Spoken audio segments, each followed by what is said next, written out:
Rahasia kekayaan Abdurrahman bin Auf, dari nol total menjadi konglomerat umat. Saudaraku, apakah Islam mengajarkan kemiskinan? Apakah orang beriman harus hidup pas-pasan? Jika iya, lalu mengapa Abdurrahman bin Auf, seorang sahabat Nabi, menjadi salah satu orang terkaya di zamannya, bahkan dijamin masuk surga?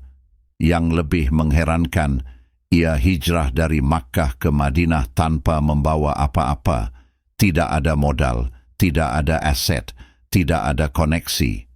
Lalu, dari mana datang kekayaannya? Hijrah tanpa modal, tapi penuh tauhid.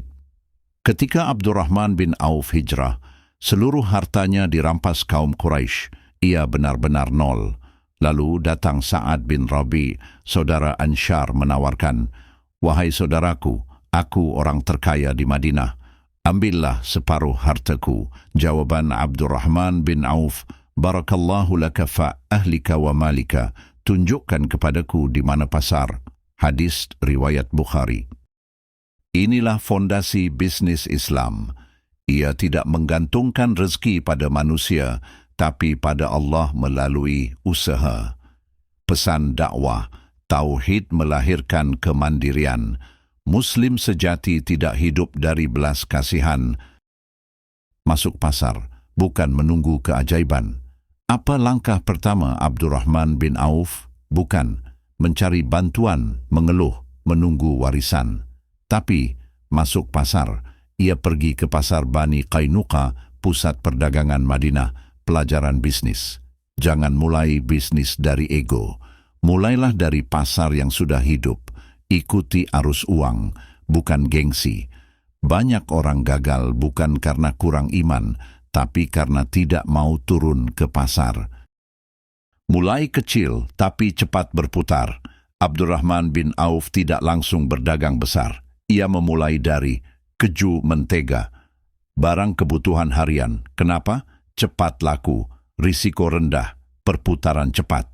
Prinsip emas bisnis, untung kecil yang berulang, lebih kuat daripada untung besar yang jarang. Inilah rahasia akumulasi kekayaan jangka panjang.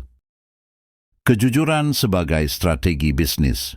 Di zaman tanpa iklan, tanpa media sosial, apa yang membuat Abdurrahman bin Auf dipercaya? Jawabannya, kejujuran ekstrim, timbangan adil, tidak menyembunyikan cacat barang, tidak bermain sumpah palsu. Dakwah bisnis, kejujuran bukan sekadar akhlak, tapi strategi bisnis paling menguntungkan. Allah berfirman, "Wailun lil mutaffifin." Celakalah orang-orang yang curang. Quran Surah Al-Mutaffifin ayat 1. Barakah, faktor langit yang sering dilupakan. Rasulullah SAW mendoakan, "Barakallahu laka fa malika."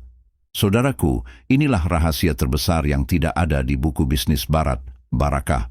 Barakah membuat harta sedikit terasa cukup, rugi cepat pulih, usaha bertahan lama. Pesan iman, bukan besar omzet yang penting, tapi ridha Allah di dalamnya.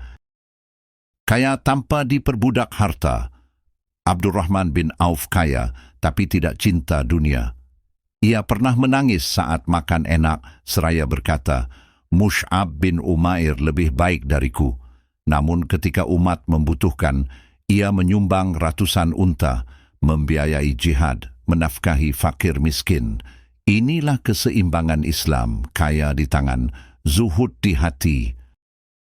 Harta untuk kekuatan umat. Islam tidak anti kaya, Islam anti harta yang merusak iman. Kekayaan Abdurrahman bin Auf menguatkan ekonomi umat, menjaga kemerdekaan Islam, menjadi alat dakwah. Umat yang miskin mudah ditekan, umat yang kuat, ekonominya disegani. Penutup, jika hari ini Anda merasa tidak punya modal, tidak punya koneksi, tidak punya warisan, Abdurrahman bin Auf lebih nol dari Anda. Yang membedakan tauhid yang lurus, kerja keras, kejujuran, keberanian masuk pasar. Jadilah Muslim yang kuat imannya, kuat akhlaknya, dan kuat ekonominya.